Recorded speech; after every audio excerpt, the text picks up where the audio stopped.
কানা নাকি? দেখে যেতে পারিস না? অন্ধই আমি ভাই। আরে আরে ভাই, সরি আরে, সরি, আমার লাঠি। আমি বুঝতে পারিনি। আপনার এইভাবে বাইরে বেরোনো উচিত নয়, আপনার আঘাত লেগে যেতে পারে তো। ক্ষমা করবেন, আমায় আর একটু সচেতন হতে হবে। ঠিক আছে ঠিক আছে, সাবধানে যাবেন। আগে আগে। আপনি যেতে পারবেন না? আমি ছেড়ে দিয়ে আসবো। না না, আমি চলে যাব। ঠিক আছে। Thank you.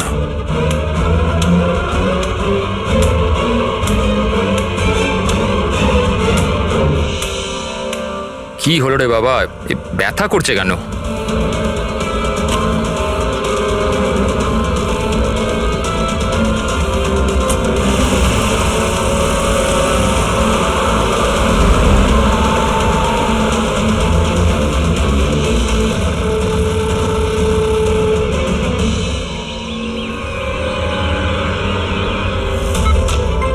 কিচ্ছু হবে না, কিচ্ছু হবে না তোমার। তুমি তুমি তুমি স্থির থাকো। পা ধরো, পা ধরো। Doctor, injection fast, quick. Doctor, injection দাও তাড়াতাড়ি।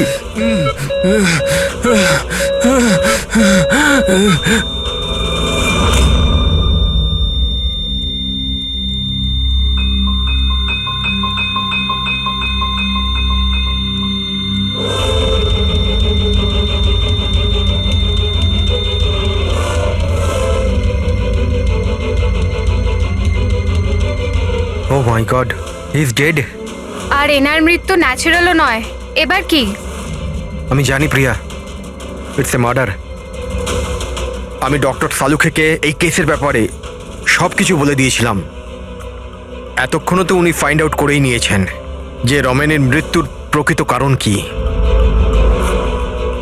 বিষ? রমনের মৃত্যু বিষক্রিয়ায় হয়েছে? হ্যাঁ বস, খুব মারাত্মক বিষ। প্রথমে এটা মানুষের মস্তিষ্কে প্রভাব বিস্তার করে। প্রথমে ডেলেরিয়াম, ফটোফোবিয়া, অ্যামিনেশন। তারপরে ওই বিষটা অন্য অঙ্গ প্রত্যঙ্গে প্রভাব বিস্তার করে। বাকি অঙ্গ প্রত্যঙ্গ ধীরে ধীরে কাজ করা বন্ধ করে দেয় আর মানুষের মৃত্যু হয়। ডক্টর সালুখে, এটার কোনো অ্যান্টিডোট হবে নিশ্চয়ই? সব বিষেরই অ্যান্টিডোট হয় ফ্রেডি, কিন্তু সেই জন্যে আমাদের ওই বিষের ব্যাপারে সবকিছু জানা প্রয়োজন। আর বস, এই বিষ খুব সহজে ধরা যায় না। আমাকেও অনেক ধরনের টেস্ট করতে হয়েছে ওই বিষটা আইডেন্টিফাই করতে। স্যার, বীজ দিয়ে মারা আলাদা কথা, কিন্তু এমন বীজ দেওয়া যাতে এইভাবে ছটফট করতে করতে মরবে, এটা কিরকম চমকে যাওয়ার মতো কথা না স্যার?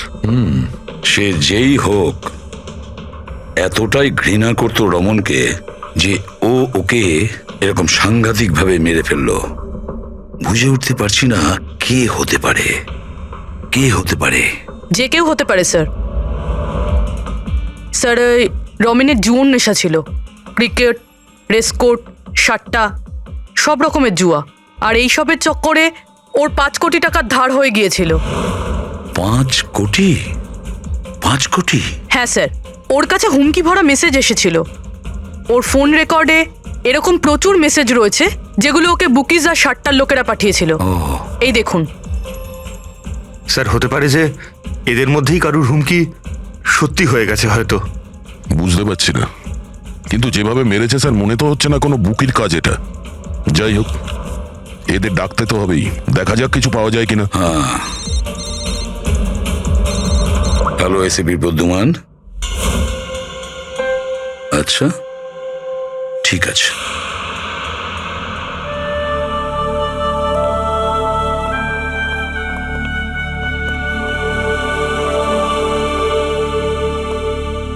আপনি রমেনের খুড়তুতো ভাই হিতেন। হিতেন, কেউ রমনকে খুন করে দিয়েছে। কি মনে হচ্ছে আপনার, কে করেছে? আমি জানি না স্যার। স্যার, খারাপ কাজের খারাপ পরিণাম। একদিন না একদিন তো এটা হতোই।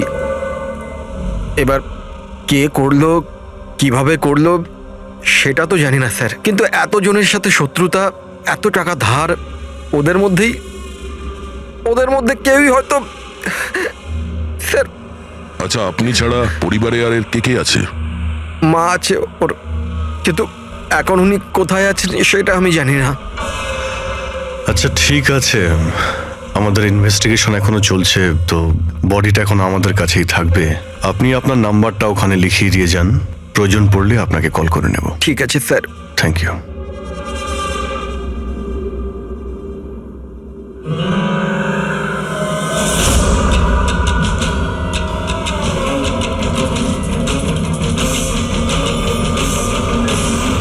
মনে হচ্ছে এতটা দুঃখ পাইনি যেটাও দেখাচ্ছে।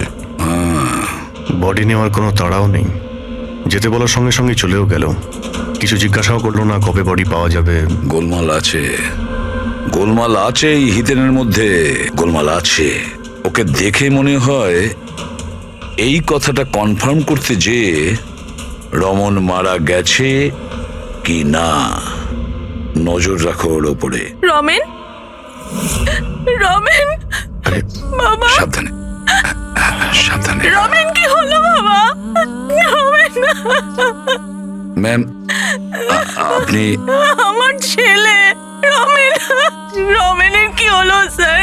কি হলো বাবা? কি হলো? আমি তো তোর অপেক্ষায় ছিলাম যে তুই আসবি আর আমাকে বাড়ি নিয়ে যাবি, কিন্তু তুই এত দূরে চলে গেলি বাবা। আপনি আপনার ছেলে রমনের সাথে থাকতেন না? আগে না স্যার, আপনি স্যার আমার নাম মদন। ভগবান, আমাকে কেন রেখে দিলে? আমাকেও তো নিয়ে নিতে পারতে। মা, নিজেকে সামলাও। আর কত কাঁদবে ওই মূর্খটার জন্যে? ও নিজের কর্মের ফল পেয়েছে। না বাবা, এরম বলো না। ও যেমনই ছিল, ছেলে তো ছিল আমার।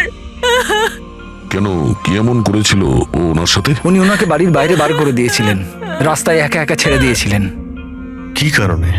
বলেছিল মা অনেক দেনা হয়ে গেছে, বাড়ি বিক্রি করতে হবে, আর আমার খরচ চালানোর মতনও ক্ষমতা ছিল না, এই জন্য আমাকে ছেড়ে দিয়েছিল। আর তারপর কি করতাম স্যার?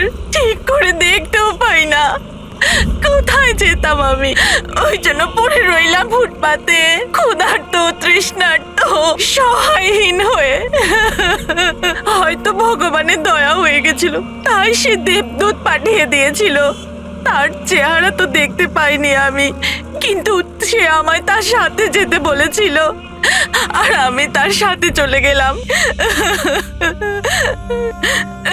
একটা ভালো মানুষ আমাকে এর কাছে নিয়ে গেছিল। স্যার, অ্যাকচুয়ালি আমার একটা সংস্থা আছে, সংহতি বৃদ্ধাশ্রম। আমরা ওখানে চেষ্টা করি যে এই ধরনের বয়স্কদের বাড়ির মতো ভালোবাসার সম্মান দেওয়া যায়। ওনাকে আমি বৃদ্ধাশ্রমের গেটে পেয়েছিলাম একটা চিঠি হাতে, যাতে লেখা ছিল ওনার যত্ন নেওয়ার কথা। আর ওই দিন থেকেই সংহতি বৃদ্ধাশ্রম ওনার বাড়ি হয়ে গেছে। আজ সকালে ল্যান্ডলাইনে ফোন এলো যে ওনার ছেলের মৃত্যু হয়ে গেছে। ব্যাস, উনি তখন থেকেই কাঁদছেন। আসলে মা তো। আমি আপনাদের কাছে অনুরোধ করছি, এর হত্যাকারীকে ছাড়বেন না স্যার, অবশ্যই শাস্তি দেবেন স্যার, অবশ্যই শাস্তি দেবেন।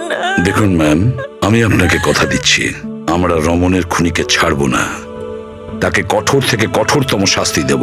আপনি প্লিজ এ ব্যাপারে ভাববেন না। আপনি নিজেকে সামলে নিন। মদন, তুমি ওনার খেয়াল রেখো।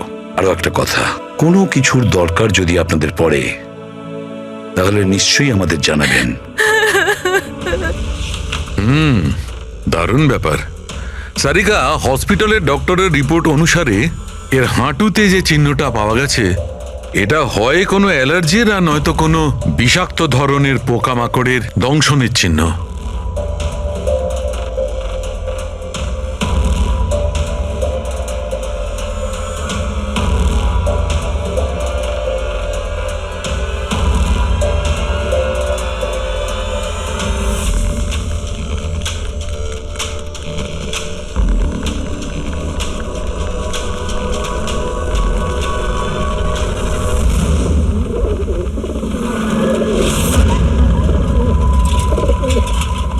স্যার, এই হিতেনের হাবভাব কিন্তু ভালো ঠেকছে না। এমন এমন সব লোকজনের সঙ্গে ওর পরিচয় আছে যে ওকে সন্দেহ করাটা স্বাভাবিক। আরও একটা কথা স্যার, কয়েকদিন আগে এই রামানোকে বাড়ি থেকে বের করে দিয়েছিল, আর এখন রামানের মৃত্যুর পর ও ওর প্রপার্টিতে কবজা করার চেষ্টা করছে স্যার। স্যার 1 মিনিট এদিকে আসবেন প্লিজ। স্যার আমি ওর স্কিনে না কিছু অদ্ভুত জিনিস দেখছি।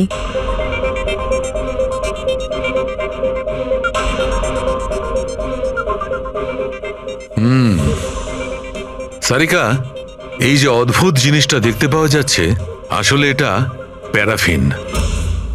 প্যারাফিন? আরে তার মানে ওই বিষটা ওর থাইতে ইনজেক্ট করা হয়েছিল? করা হয়েছে, ওই বিষটা এর থাইতেই ইনজেক্ট করা হয়েছে। তাহলে মোম কোথা থেকে এলো? মোম কোথা থেকে এলো? সারিকা, এইখান দিয়ে খনি বিষ ইনজেক্ট করেছে। আসলে এই বিষটা মোম দিয়ে, প্যারাফিন দিয়ে কোটেড ছিল। এই জন্যে এর চামড়াতেও আর এর রক্ততেও প্যারাফিন পাওয়া গেছে। কারণ খুনি চায়নি যে এই বিষটা ওর শরীরে গিয়ে খুব শিগগিরই কাজ শুরু করুক, সেই জন্য ও এটাকে কোট করে দিয়েছে। আর এই যে বিষটা এসকামাইন, এটা একটা বায়ো পয়জন, জৈবিক বিষ। খুনি সেটা মোম দিয়ে কোট করেছে, এর শরীরে ইনজেক্ট করেছে, আর তারপর মোমটা এর শরীরের উত্তাপে গলতে শুরু করে দিয়েছে, আর বিষটা এর শরীরের মধ্যে গিয়ে নিজের কাজ শুরু করে দিয়েছে। তার মানে এই বিষটা কোনো লিকুইড ফর্মে নয়, বরং প্যালেট মানে ছোট গুলির আকারে এর শরীরে প্রবেশ করানো হয়েছিল। এক্স্যাক্টলি।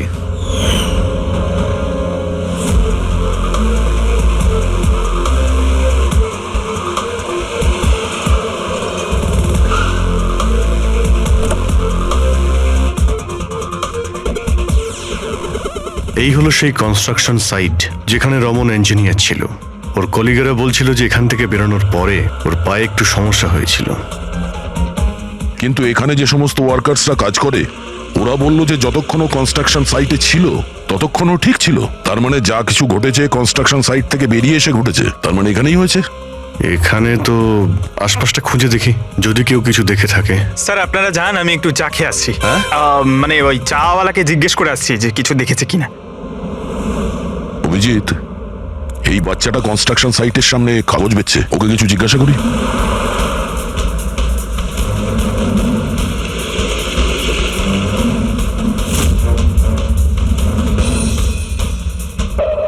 কি নাম বাবা তোমার? চুটকি। ছুটকি। আচ্ছা তুমি এটা দেখো তো, এটা এই ছবিটা ভালো করে দেখো, দেখো তো তুমি একে চিনতে পারছো কিনা। হ্যাঁ, এই লোকটা তো আমার কাছ থেকে খবর কাগজ কিন্তু 3 দিন ধরে আসছে না। তাহলে 3 দিন আগে তুমি এই আঙ্কেলকে এখানে দেখেছিলে? হ্যাঁ, একটা লোকের সঙ্গে ধাক্কা খেয়েছিল, ওনার চোটও লেগেছিল। ওই লোকটা কেমন অদ্ভুত ছিল। অদ্ভুত? অদ্ভুত মানে? আবে অন্ধ নাকি, দেখে যেতে পারিস না? অন্ধ আমি ভাই।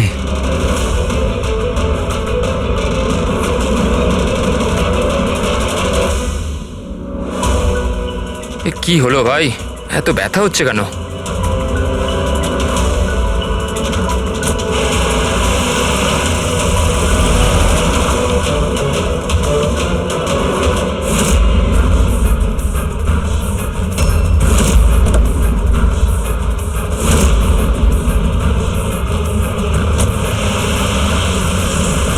তার মানে ও অন্ধ ছিল না, ওই হামলা করেছিল রমনের ওপর।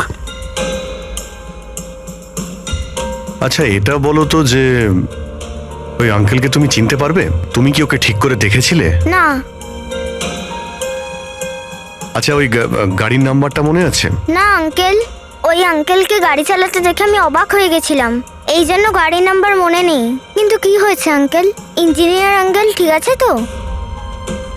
না বাবু, ওর কিছু হয়নি, ও অন্য কোনো কনস্ট্রাকশন সাইটে চলে গেছে, এখনো এখানে আসবে না।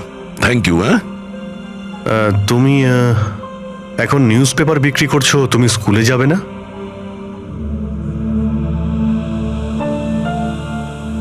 কি ব্যাপার? হ্যাঁ, স্কুল তো যাওয়া উচিত। আর তুমি তো খুবই ইন্টেলিজেন্ট মেয়ে, অ্যাকচুয়ালি প্রত্যেক বাচ্চারই স্কুলে যাওয়া উচিত, আর তোমারও যাওয়া উচিত। কিন্তু স্কুল যাওয়ার জন্য অনেক টাকা দরকার না আঙ্কেল? আমার কাছে টাকা নেই। বাবু যদি তোমার পয়সা দিতে না হয় তাহলে তুমি স্কুলে যাবে? হ্যাঁ আঙ্কেল, আমি নিশ্চয়ই যাব, আমার পড়তে খুব ভালো লাগে।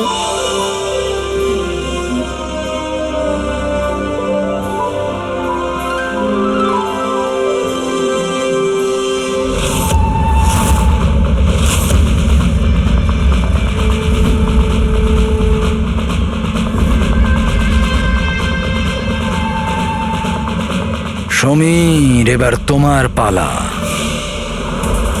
হ্যাঁ বলো। ভাই তুমি একবারে বুঝতে পারো না নাকি? দেখো, আমি তোমায় আগেই বলেছি, তুমি যা খুশি করো, আমি ওই ফালতু জায়গার জন্য একটা টাকাও খরচ করব না।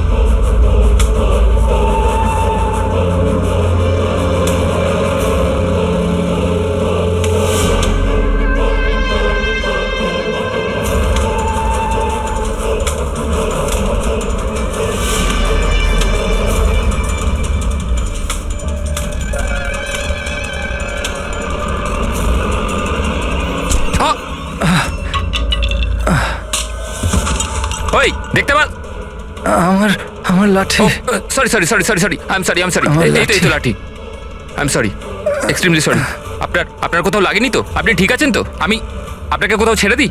না না, আমি ঠিক আছি, আমি চলে যাব। আপনি আপনি ঠিক আছেন তো? হ্যাঁ, আমি আমি আমি আমি ঠিক আছি। আপনি সাবধানে যাবেন। হ্যাঁ ঠিক আছে, আপনি সাবধানে যাবেন। ওকে, থ্যাংক ইউ।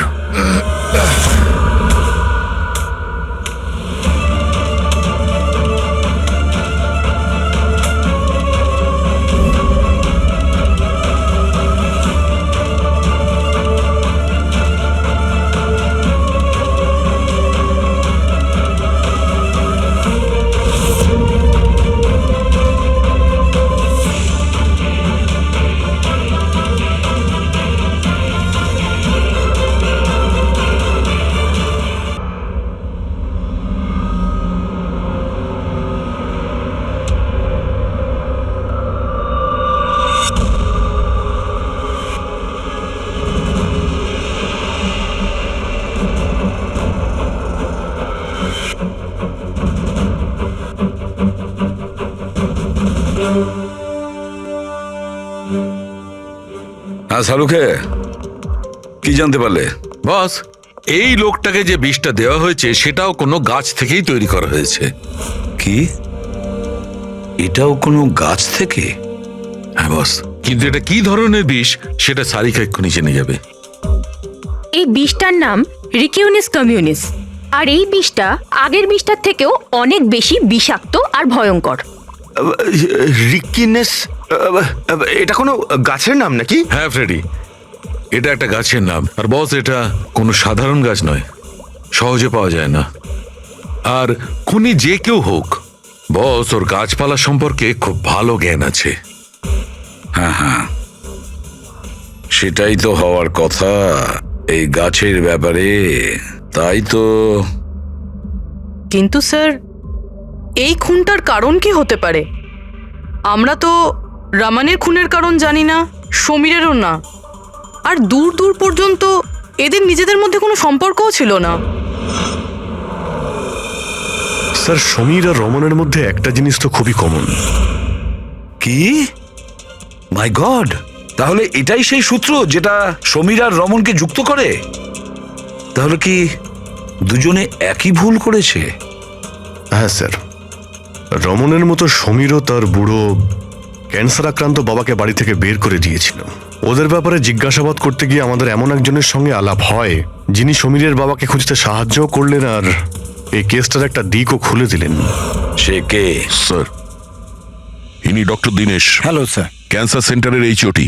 সমীরের বাবার চিকিৎসা উনিই করছিলেন। ডক্টর দীনেশ, একটা কথা আমাকে বোঝান। সমীর যখন তার বাবাকে বাড়ি থেকে বের করে দেয়, তাহলে সমীরের বাবা, মানে বলতে চাইছি সমীরের বাবা আপনার ওখানে কিভাবে পৌঁছলো ক্যান্সার সেন্টারে? কেউ ওনাকে হাসপাতাল পৌঁছে দিয়েছিলেন। আমি হাসপাতাল পৌঁছেছিলাম যখন আমি ওনাকে দেখলাম একটা চেয়ারে বসে কিছু বিড়বিড় করছিলেন, হাতে একটা খাম ছিল। আমি জিজ্ঞেস করলাম, আপনি কে? কিন্তু উনি কিছু মনে করতে পারলেন না। আমি ওনার হাত থেকে খামটা নিলাম। টাকা ছাড়াও একটা চিঠিও ছিল, তাতে লেখা ছিল উনি ক্যান্সারের পেশেন্ট, আর আমরা যাতে ওনাকে এখানে ভর্তি করিয়ে চিকিৎসা শুরু করি। অ্যাডমিশনের জন্য যে টাকাটা লাগবে সেটা খামের মধ্যে আছে, আর চিকিৎসার যা খরচ সেটা হাসপাতালের অ্যাকাউন্টে ট্রান্সফার হয়ে যাবে। ওনার বয়স আর অবস্থা দেখে আমি ওনাকে অ্যাডমিট তো করে নিলাম, কিন্তু আমি চিন্তায় ছিলাম যদি টাকাটা না পাওয়া যায়। কিন্তু ভগবানের অনেক কৃপা, পরের দিনই চিকিৎসার সমস্ত টাকা 10 লাখ টাকা হাসপাতালের অ্যাকাউন্টে ট্রান্সফার হয়ে গেছিল। 10 লাখ টাকা? কে কি ট্রান্সফার করেছে? স্যার 100% খুনই করেছে। স্যার, ব্যাংক ডিটেলস থেকে জানতে পারবো। জানতে পারা গেছে অ্যাকচুয়ালি টাকাটা সমীরের ওয়াইফ রত্না দিয়েছিল। এইসব আমার ভুল স্যার। আমার জন্য সমীরের প্রাণ চলে গেল। আমি ওকে বলেছিলাম বাবার দেখাশোনার জন্য খুব প্রবলেম হচ্ছিল, আর সব সম্পত্তি আর সব আমাদের নামে হয়ে গিয়েছিল। তাই আমি সমীরকে বলে বাবাকে বাড়ি থেকে বের করে দিয়েছি। লজ্জা হয় না তোমার? সমীরের বাবা তোমারও বাবার মতনই, তাকেই বাড়ি থেকে বের করে দিলে। তাহলে এসব করার পরেও ওনার ট্রিটমেন্টের জন্য 10 লাখ টাকা কেন দিলেন? আমাকে কেউ হুমকি দিয়েছিল স্যার যে বাবার চিকিৎসার জন্য 10 লাখ টাকা না দিলে ও সমীরকে আর আমাকে মেরে দেবে। স্যার, আমি ওনাদের 10 লাখ টাকা দিয়ে দিয়েছি, তাও ওরা সমীরকে মেরে ফেললো। আর আর এখনো বলেছে যে প্রতি মাসে বাবার চিকিৎসার জন্য 50,000 টাকা না দিলে ও আমাকেও মেরে ফেলবে। কারোর উপর সন্দেহ আছে তোমার? না। ওর ব্যাপারে কিছু মনে আছে? ওর গলার স্বর, কথা বলার ধরন? কিচ্ছু মনে নেই স্যার। প্লিজ আমাকে বাঁচিয়ে নিন স্যার। আমি মরতে চাই না স্যার। আমি বাবাকে বাড়ি নিয়ে আসবো। আমি এখন থেকে ওনার সব সময় দেখাশোনা করব। ওনার কোনো কষ্ট হবে না স্যার। প্লিজ আমাকে বাঁচিয়ে নিন স্যার, প্লিজ। আপনার কিচ্ছু হতে দেব না, কেমন? পুরবি এক কাজ করো, যে নাম্বার থেকে ওকে হুমকি দেওয়া হতো সেই নাম্বারটা নাও আর দেখো কোথাকার। আপনি যান। চলুন।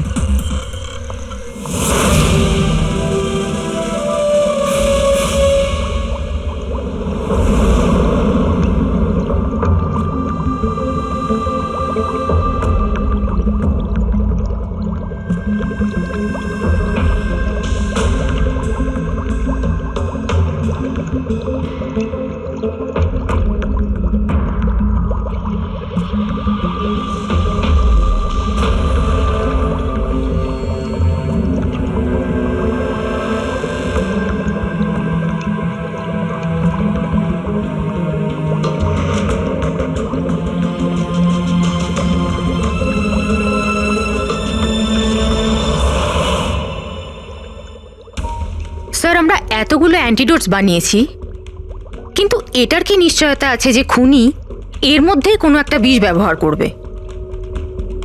এবার আর যাই করি, আমরা খুনির মাথার ভেতরে তো আর ঢুকতে পারবো না।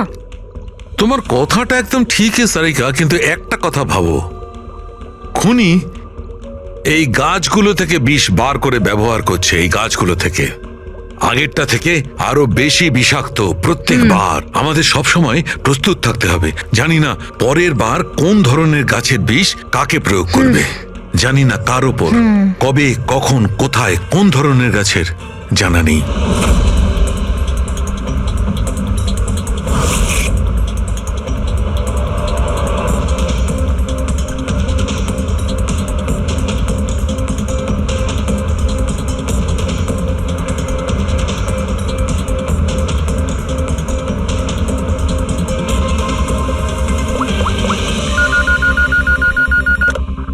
হ্যালো।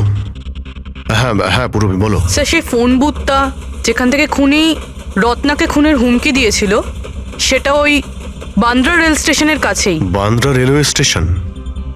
কিন্তু ওখানে তো খুব ভিড় থাকে। ওখানে নিশ্চয়ই ও অন্ধ সেজে এই কাজটা করেনি। খুবই কঠিন এটা জানতে পারা। স্যার, কেউ কিছু জানে না সেটা ঠিক, কিন্তু একটা বিশেষ ব্যাপার হলো সেটা এই ফোনগুলো সকাল 11টা থেকে 12টার মধ্যে করা হয়েছে। আর রেলওয়ে স্টেশনের কাছে একটা বাস স্ট্যান্ডও আছে যেখান থেকে পুনেতে বাস যায়। পাশেই বাস স্ট্যান্ড আছে, মানে ও ট্রেনে করে যেতে পারে আর বাসে করেও। ঠিক আছে, কোনো ব্যাপার না, দেখছি। ভাইন্দার, তার মানে খুনি মুম্বাইতেই থাকে আর শুধুমাত্র সমীরকে খুন করার জন্যই পুনে গেছিল? তাহলে পুনাও ট্রেনে করে গেছিল, কিংবা বাসে, কিংবা কোনো প্রাইভেট গাড়ি, কিংবা তার নিজের গাড়িতে। সেটাই তো স্যার, খুনি এটা জানতো যে আমরা রত্নার কাছে পৌঁছবই, আর এই কলের ব্যাপারটাও আমরা জেনে যাব। সেই জন্যই ও আমাদের বিভ্রান্ত করছে, আমাদের সঙ্গে খেলতে চাইছে। হ্যাঁ, খেলাই খেলছে। কিন্তু স্যার আমরা খুনি পর্যন্ত পৌঁছবো কি করে? আমাদের কাছে তো ওর বিরুদ্ধে কোনো ইনফরমেশনই নেই, আর আমরা এটাও জানি না যে ওর পরবর্তী শিকার কে হবে। পঙ্কজ, খুনি শিকারের কাছে পৌঁছনোর আগেই আমরা তার কাছে শিকার পৌঁছে দেব। এই ঘটনাটা আজ সকাল 10টার মুম্বাইয়ের গোরেগাঁও রেলওয়ে স্টেশনেতে একজন বয়স্ক মানুষ ট্রেনের সামনে এসে আত্মহত্যা করার চেষ্টা করছিলেন। আশপাশের লোকেরা ওনাকে বাঁচিয়ে নিয়েছেন। আসুন জেনে নেওয়া যাক কি কারণ ছিল যেটা একটা বয়স্ক মানুষকে এটা করতে বাধ্য করছিল। ছেড়ে দাও আমাকে, কেন আমাকে ধরে রেখে দিয়েছো? ছেড়ে দাও আমাকে, আমি বাঁচতে চাই না। কি করব আমি বেঁচে থেকে? কিন্তু আপনার সাথে কি হয়েছে? আপনি কেন আত্মহত্যা করতে চাইছিলেন? কি হয়েছে? আমার সঙ্গে কি হয়েছে?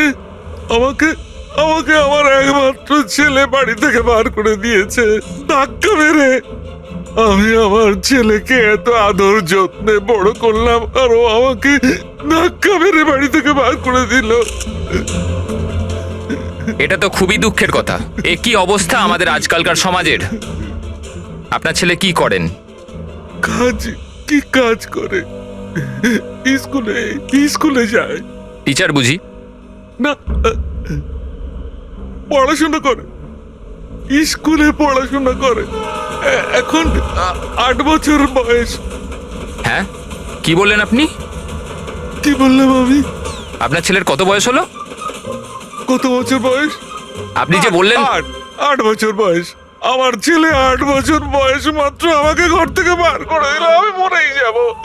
আপনারা শুনতেই পেলেন, ইনি দাবি করছেন যে এনার 8 বছরের ছেলে নাকি বাড়ি থেকে বের করে দিয়েছে। কি এমন ঘটেছিল? কে এই 8 বছরের বাচ্চা? রেল লাইনে মাথা দিচ্ছিলেন যে বয়স্ক মানুষ, তার 8 বছরের ছেলের খোঁজ আমরা পেয়ে গেছি। আসলে তিনি একজন 33 বছরের সফটওয়্যার ইঞ্জিনিয়ার। বয়স্ক মানুষটির মস্তিষ্কে সমস্যা থাকার জন্য উনি এখনো ছেলেকে 8 বছরেরই ভাবেন। উনার ছেলে আমেরিকায় থাকেন, আর সে উনাকে বাড়ির বাইরে বার করে দিয়েছেন। আর তারপরেই বয়স্ক মানুষটি আত্মহত্যা করার চেষ্টা করেন। আসুন আসুন উনার ছেলেকে জিজ্ঞেস করি উনি এটা কেন করলেন। Sir, 1 minute. স্যার একটা প্রশ্ন ছিল। স্যার এটা কি সত্যি খবর যে আপনি আপনার বাবাকে বাড়ি থেকে বার করে দিয়েছিলেন? হ্যাঁ, এটা সত্যি। স্যার আপনি এটা কেন করলেন? আপনার কি এটা একদম খারাপ লাগলো না? হ্যাঁ, বার করেছি আমি, আর খারাপও লাগেনি। আপনি চেনেন ওনাকে? আপনি কখনো সহ্য করেছেন? ওনার অ্যালজাইমার আছে, ওনাকে সামলাতে সামলাতে পাগল হয়ে যাচ্ছি আমি। আমার একটা নিজস্ব জীবন আছে, আমার ওয়াইফ আছে, বাচ্চা আছে। কি করব আমি? আরে কতদিন ধরে টাকা খরচা করে ওনার ট্রিটমেন্ট করাবো আমি, আর কিচ্ছু নেই আমার কাছে। কি করে ট্রিটমেন্ট করাবো ওনার আমি? আরে আমাদের পেছন ছাড়ো তুমি, এখান থেকে দূরে কোথাও চলে যাও। বিরক্ত হয়ে গেছে আমি তোমার থেকে। এই নাটক দেখার জন্য এখানে দাঁড় করিয়ে রেখেছো। এবার আনন্দ পেয়েছো তো? চলে যাও এখান থেকে। স্যার আপনিও তো কখনো ছোট ছিলেন। ইনি আপনাকে পড়াশোনা শিখিয়ে বড় করলেন, আপনাকে মানুষ করলেন, আর আপনি ওনাকে বাড়ির বাইরে বার করে দিলেন। ভালোবাসা উতলে পড়ছে? হ্যাঁ, যা যা তুলে নিয়ে যা। মাথা খারাপ করো না আমার। তোমার যা করা ছিল তুমি করে নিয়েছো এখানে ডেকে আমাকে। শান্তি পেয়েছো তো? টাকা কামিয়েছো? যাও এখান থেকে। তাহলে দেখলেন আপনারা কিভাবে একজন ছেলে তার বাবাকে বাড়ির বাইরে বার করে দিলেন। এবার এই বয়স্ক মানুষটি কোথায় যাবেন? কার ভরসায় বাঁচবেন? ইনি এনার সারা জীবনের পুঁজি ছেলের ওপর খরচ করেছেন, আর সেই ছেলেই আজকে এনাকে বাড়ির বাইরে বার করে দিয়েছেন।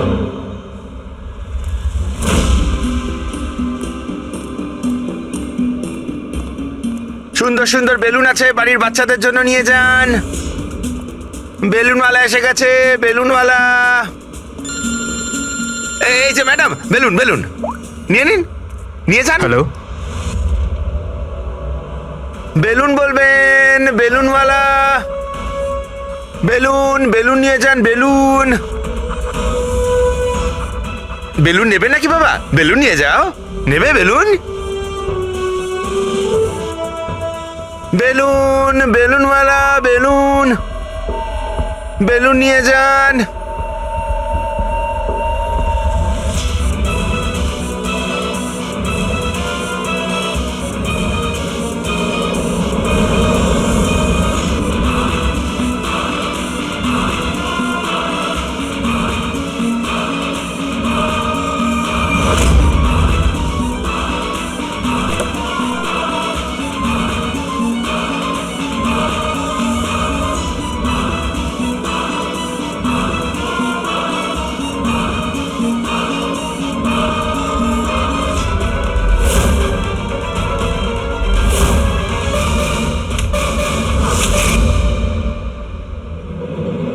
স্যার, স্যার একজন অন্ধ বিল্ডিং এর দিকে আসছে।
এতগুলো লোক? হ্যাঁ তাই তো।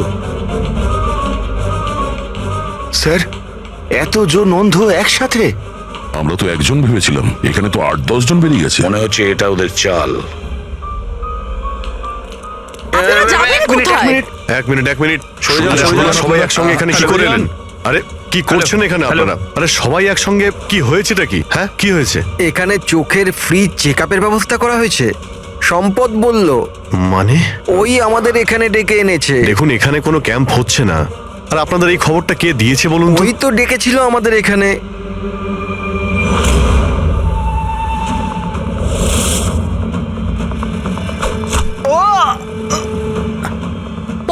পঙ্কজ পঙ্কজ পঙ্কজ পঙ্কজ, আরে ওই তো, ধরো ওকে। চলো কি হয়েছে পঙ্কজ? পঙ্কজ।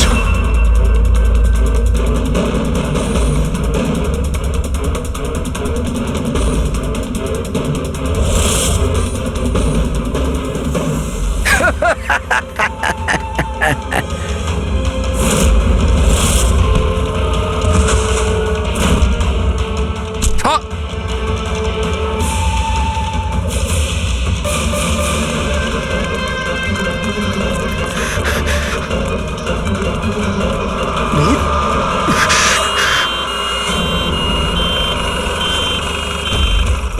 এসো এসো, তাড়াতাড়ি এসো। পঙ্কজ তোর কিচ্ছু হবে না। কিচ্ছু হবে না। পঙ্কজ একে অ্যাম্বুলেন্সে নিয়ে যাও।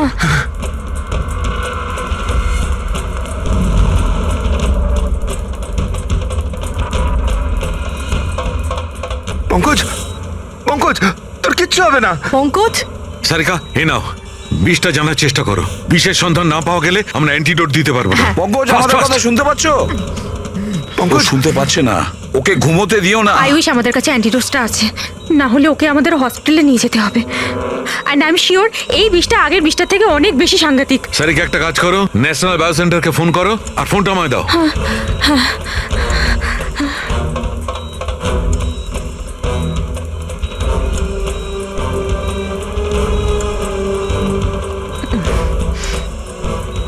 Pankaj, don't worry Pankaj.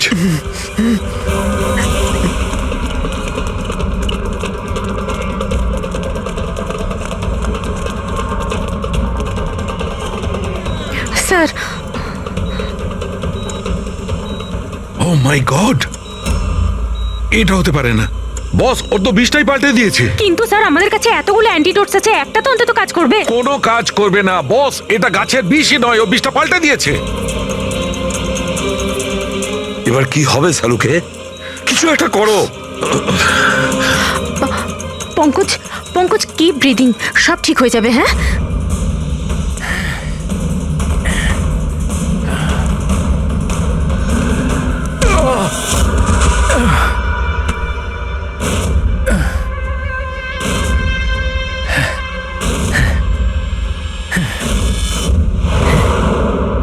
Sir আমার নাম মদন। এসব তুমি করেছো? কেন আমার পেছনে পড়ে আছো? আমি যেটা করেছি ঠিক করেছি। তুমি বলছো এগুলো করে ঠিক করেছো? আমি শুধু খারাপ লোকেদের শাস্তি দিয়েছি, যারা নিজেদের বাবা মায়ের খেয়াল রাখে না, তাদের বেঁচে থাকার কোনো অধিকার নেই। যখন আমার মায়ের মৃত্যু হয়েছিল, আমার দুনিয়া শেষ হয়ে গেছিল। ওই সময় তখন থেকেই আমি এই সংহতি বৃদ্ধাশ্রমে শুরু করেছি। স্যার ওখানে যত বয়স্ক বাবা মা আসেন না, সব তাদের সন্তানের কাছে অত্যাচারিত। এটা দেখে আমার মাথায় রক্ত উঠে যায়। আমি সেই সময় সিদ্ধান্ত নিই যে এই সবগুলোকে আমি শাস্তি দেব। সেই জন্য এদের মেরে দিই। আমি কি ভুল করেছি? আমি কিছু করুন স্যার, কিছু করুন স্যার।